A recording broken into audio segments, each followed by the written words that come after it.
All right, I'm here with Nick Lawrenson from Mid Major Madness. Thanks for hopping on, talking a little Bryant hoops.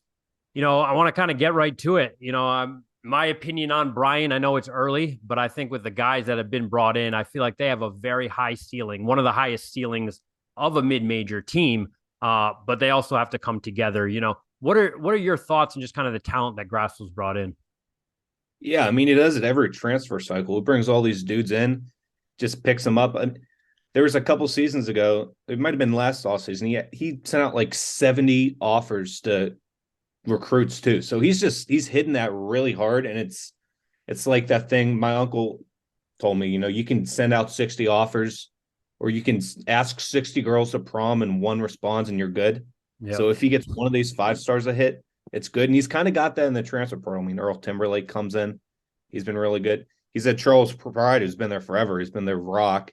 It's really good. And that style that they run, that offense, and just how quick they roll is different. I mean, there's not any other team in the America East like that. So it's going to be a culture shock to the other America East teams when they go up in conference. I mean, Vermont doesn't see that often. Vermont's definitely going to be their top opponent in the league. It's going to be between those two. But I think that offense and the way that he's been running this team, and he's been getting better and better over years. It's a program on the rise. I wouldn't be shocked if they won a game or two in the tournament over the last couple of years.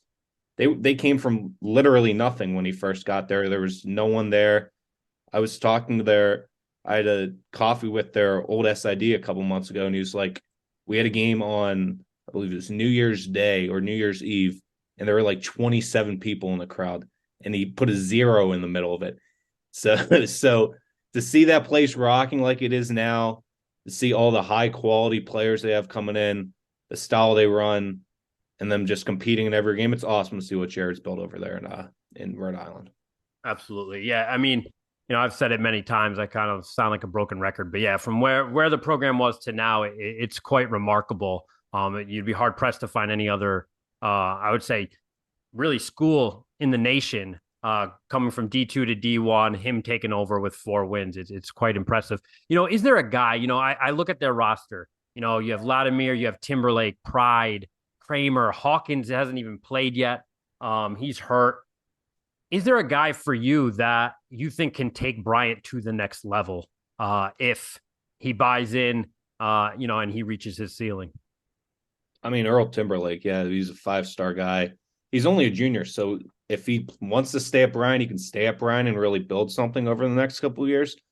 So he's a key piece. I mean, having someone like Doug Eder come in for 1 year with that NCAA tournament experience at a lower mid-major school, that's huge to add on to there. Charles Pride's been able to do it for years for them. So I think those three are real key. And I always like to shine a little light on the Baltimore guys because I'm from Baltimore. Okay. Tyler Brailsford. I hope Yep. he takes a little step up. He did some stuff in the past. And I just hope he continues to grow as a player. I've been impressed by him ever since his Mount St. Joe days. They've only played a couple games, but going into this week, you look at the opponent, you look at FAU, coming off a win against Florida, considered to be, I think is going to be a good team this year, a really good mid-major.